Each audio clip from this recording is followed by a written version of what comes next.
میں اگر یہ کہوں شاہ صاحب آپ سے کہ یہ بنیادی طور پہ دونوں جو باشرہ لوگ ہیں یہ بنیادی طور پہ اللہ کی سورہ نساء سے لڑ رہے ہیں. چلیں میں یہ نہیں کہتا کہ ہو سکتا ہے یہ ادب سے بات نکل جائے, لیکن یہ بات تو ٹھیک ہے نا کہ انہی دونوں نے اسی عورت کی گود میں لیٹ کے اس کی چھاتی کا دودھ تو پیا ہوگا نا. یہی وہ عورت ہے جو کہ روز قیامت جب بلایا جائے گا تو اگر اللہ کے سامنے یہ کہہ دے کہ یہ میرے بیٹے نہیں ہیں تو پھر یہ کہاں جائیں گے؟ پھر یہ اپنی شکل و شبات کو لے کے چھپیں گے کہاں؟ بسم اللہ الرحمن الرحیم. بلال بھائی یقیناً وہ آپ عالیہ بہن سے پوچھ رہے تھے کہ کیا آپ پہ گزری.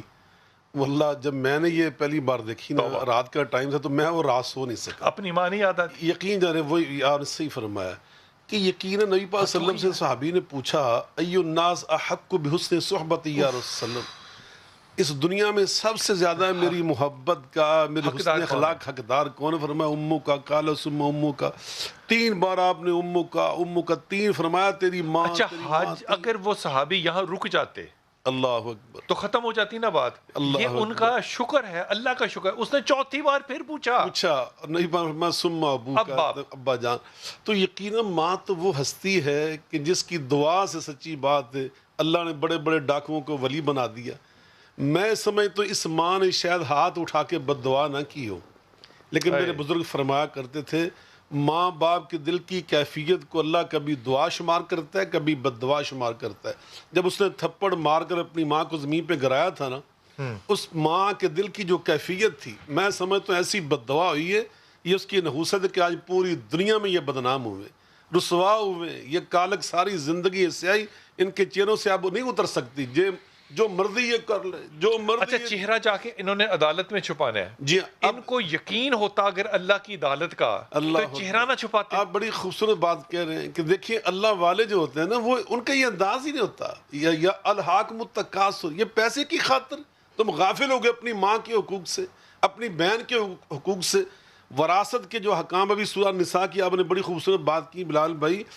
اللہ پاک نے بیٹیوں کی وجہ سے یہ میراث کے احکام نازل فرمایا. یوصیکم اللہ فی اولادکم للذکر مثل حظ الانثیین. یہ دنیا کے مال کی خاطر بہن پہ ہاتھ اٹھا رہے, اس دنیا کے مال کی خاطر ماں کو تم نے دھکے دیے, ماں کو تم نے برا کہا. وقاص کہہ رہے ہیں کہ جناب ماؤں نے معاف کر دیا. حضور اقدس یا تو آپ فی الوقت فوری طور پہ فتویٰ دیں کہ ماں اور بہن جب مر جائے گی تو غیر محرم اس کو قبر میں اتارے. ماں کے پاس چوائس ہی کیا معاف کرنے کے علاوہ, وہ مرے گی, اس نے کہاں جانا ہے. جہاں تک تعلق ہے معاف کرنے کا, اس میں تو اسلام نے حق دیا ہوا ہے, لیکن بعض ایسے اعمال ہیں کہ جن میں کوئی بندہ معاف نہیں کر سکتا, جس میں مطلب قتل غیلہ ہے. وہ قتل غیلہ ایکسپلین کریں گے ذرا. قتل غیلہ ہوتا ہے کہ انسان وہاں قتل ہو جائے جہاں پہ اس کے قتل ہونے کی امید نہ ہو. تو ایسے ماں کو بیٹے سے امید نہیں ہے, ایسے شوہر کو بیوی سے نہیں ہے, بیوی کو شوہر سے نہیں ہے. ایسے قتل میں کوئی بندہ اس کو معاف نہیں کر سکتا. یہ قتل غیلہ ہے. اس لیے وہ ریاست جو ہوتی ہے وہ ذمہ دار ہوتی ہے اس قاتل کو سزا دینے کی. تو یقیناً بعض ایسے اعمال اور ایسے افعال ہوتے ہیں. اور یہاں میں یہ بات کہنا چاہتا ہوں کہ ان دونوں جو حرکت کی ہے نا, یہ سچی بات, اب جیسے یہ پھیل گئی پورے معاشرے کے اندر, ان کو کڑی سزا ضرور ملنی چاہیے تاکہ آئندہ دوسروں کے لیے عبرت کا یہ نشان بنے. اور وہ بوڑھی ماں اور اس بہن کے ساتھ جو انہوں نے زیادتی اور بے انصافی کی ہے, میں یہ سمجھتا ہوں اس کا مداوع یہ ہے کہ وہ جتنی جائیداد ان کی ہے نا, یہ خود بھی اللہ سے بھی معافی مانگے, اللہ کے سامنے بھی یہ تائب ہوں, اور کم از کم یہ اپنی اس غلطی کی جو بہت بڑی غلطی ہے, بڑی شنیع ان کی حرکت ہے, اس کی تلافی کے لیے یہ اپنے حصہ جو ہے نا وہ اپنی بہن کو دیں, جس کے ساتھ انہوں نے اس طرح ہاتھ اٹھا کر, اور اس کی خاطر ماں بیچاری چیخ رہی ہے, اور جو برے الفاظ انہوں نے کہے, تو شاید اللہ پاک ان کو معاف قربان جاؤں آپ کی سادگی پہ. جی ہاں, یہ آپ کے خیال میں ہوگا؟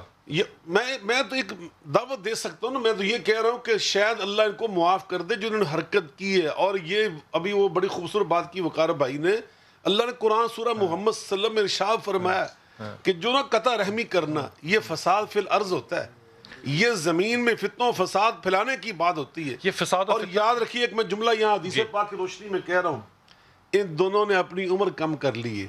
نبی پاک علیہ الصلوۃ والسلام نے فرمایا کہ من احب ان یبسط له فی رزقہ و ینس له فی اثرہ, اور ایک روایت میں ان یمد فی عمرہ, جو یہ چاہتا ہے کہ میری عمر لمبی ہو جائے, میرے رزق میں برکت آ جائے, اس میں 2 الفاظ بیان کیے. ایک فرمایا والدین سے بر الوالدین کرو, یہ نیکی کرو, اور دوسرا فرمایا صلہ رحمی، بہنوں بھائیوں کے ساتھ اچھا سلوک کرو.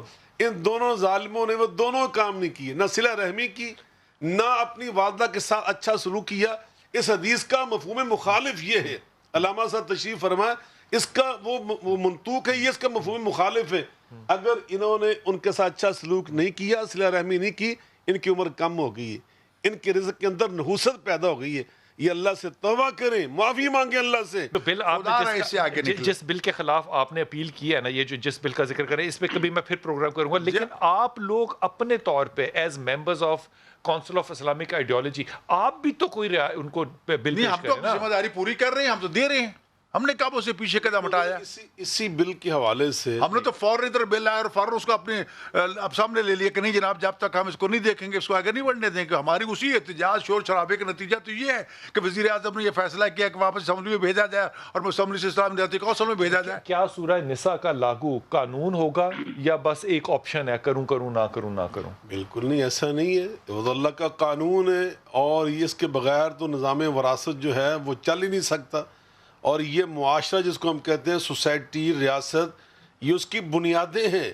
اور یہ حقوق خواتین کی جو آج لوگ بات کر رہے ہیں نا، 1400 سال پہلے خواتین کو، بہنوں کو، بیٹیوں کو، ماؤں کو اللہ پاک نے حق دیا ہے. اور قرآن میں اللہ تعالیٰ نے ان کے حصے مقرر فرما دیے، یہ اصحاب الفروض میں شامل ہیں. اور بعض کا بیٹی تو اسبا بن کر وہ اپنے بھائیوں کے ساتھ مل کر اپنے باپ کی وراثت میں وہ اسبا کے طور پہ بھی حصہ لیتی ہے. تو باہر کیا ہے، اسبا سے مراد اسبا کا مطلب پہلے ہوتا ہے اصحاب الفروض، 1/2 1/4 یہ سے مقرر فرض کیے ہوئے، باقی جو بچ جاتا ہے نا اس وہ جو وصول کرتا ہے اس اسبا کہتے ہیں. تو وہ اسبا یعنی مضبوط ترین جو حصے دار ہوتے ہیں، مضبوط ترین. تو یہ مضبوط ترین حصہ بھی لیتی ہے بہن جو ہے. ویسی جب بھائی اس کے ساتھ ہوتے ہیں تو بھائی تو بجائے اس کے کہ اس کو بطور اسبا حصہ دیتے ہیں، یہ جو اس کے ساتھ ظلم کر رہے ہیں، تشدد کر رہے ہیں، تو میں اس پہ یہ کہہ سکتا ہوں جو ابھی آپ نے فرمایا کہ انا للہ و انا الیہ راجعون. اور یہ وہ لوگ ہیں، یقین جانے اولئک کالانعام، یہ جانوروں جیسے ہیں، یہ انسانوں جیسے نہیں ہے. ایک مومن جو ہے نا، قرآن پاک میں اللہ فرماتے ہیں رحماء بینہم، جانور کہہ کے بھی اب تھک گئے ہیں نا، پتہ نہیں جانور بھی کہیں برائی نہ محسوس کر رہے ہیں کہ ہمیں بیچ میں کیوں رکھ رہے ہیں. وقاص آپ کی طرف آ رہا ہوں، یہ جو ساری گفتگو علماء کرام کر رہے ہیں، یہ ہمارے قائدین کو بھی علم ہے اور ہماری عدالتوں کو، قاضیوں کو بھی تو علم ہوگا یا نہیں ہوگا؟ بلال بھائی، ایک بات میں ضرور کرنا چاہوں گا کہ ان کو جانوروں سے بھی تشبیہ نہ دی جائے. جانور بھی اپنے کنبے کو تحفظ دیتے ہیں، ان کے تحفظ کے لیے ہمیشہ کھڑے رہتے ہیں. یہ کیسے لوگ ہیں جو جانوروں سے بھی بدتر ہیں، جو اپنے گھر والوں پہ تشدد کرتے ہیں. اور جو آپ نے بات کی